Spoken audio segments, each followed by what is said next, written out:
హేమ శివాజీరాజాల గొడవ వారి వ్యక్తిగతం అన్నారు మా అధ్యక్ష అభ్యర్థిగా పోటీ చేస్తున్న జయసుధ. ఎవరెన్ని కుట్రలు పనినా ఈ ఎన్నికల్లో గెలుపు తమదేనంటోన్న జయసుధతో ఫిల్మ్ ఛాంబర్ నుంచి మా ప్రతినిధి రాజు ఫేస్ టు ఫేస్.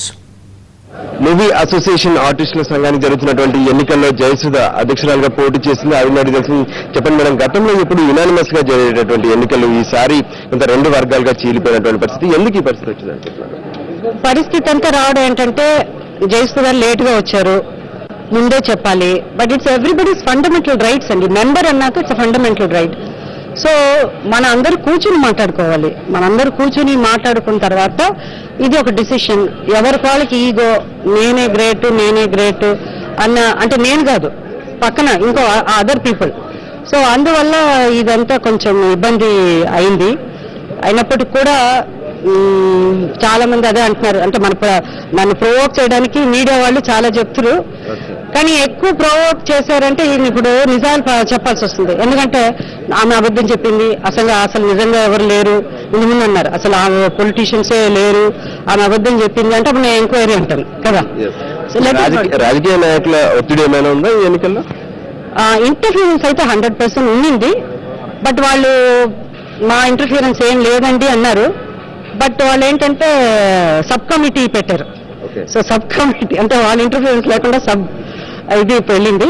మా సైడ్ నుంచి ఏమైతే లేదు, మేము అది చేయదలుచుకోలేదు. సో వద్దులేండి, ఎక్కువ మాట్లాడితే. మీ ప్యానెల్లో ఉన్నటువంటి మెంబర్ సపోర్ట్ ఎలా ఉంది మీకు? వాళ్ళందరూ నేను రిక్వెస్ట్ చేసి పెట్టుకున్నాను. ప్యానెల్ సపోర్ట్ అంటే కాదు, నేను ఫోన్ చేసి నేను తనిఖీల భరణి గారు మన మేమంతా షూటింగ్ చేస్తున్నాం. సో నేను రిక్వెస్ట్, వాళ్ళు కూడా ఎవరు ఎనానిమస్ అయితే బాగుంటుందిలే అన్నారు. బట్ ఇంకా పోటీ అన్న దిగిన తర్వాత we have to face it. So ప్రతి మెంబర్ నరేష్ ఆరి అందరు ప్రతి ఒక్కళ్ళు నేను రిక్వెస్ట్ చేసి తనిఖీల భరణి గారు నేను రిక్వెస్ట్ చేశాను వాళ్ళని. ప్రస్తుతానికి రెండుగా చీలిపోయారు, కానీ ఎన్నికల తర్వాత అందరూ మళ్ళీ ఒకటి అవుతారా? అవుతాము, డెఫినెట్ గా అవుతాము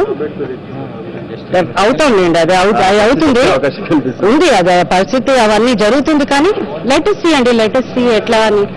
ఎందుకంటే దయచేసి టూ మచ్ నన్ను ప్రొవోక్ చేయకండి, పుష్ చేయకండి. అంటే నేను అందుకే జాగ్రత్తగా ఫస్ట్ నుంచే ప్లాన్ చేసుకున్నాను. వాళ్ళు ఇట్లా అన్నారంటే ఏం జరుగుతుందని ప్లాన్ చేసుకుని ఒకళ్ళ పేరు ఒక్కసారే తీశాను, ఇంకోళ్ళ పేరు అసలు తీయలేదు. దాని తర్వాత ఎక్కడా వెళ్ళలేదు. సెకండ్ ప్రెస్ మీట్ లో ఎవరి గురించి కూడా మాట్లాడలేదు.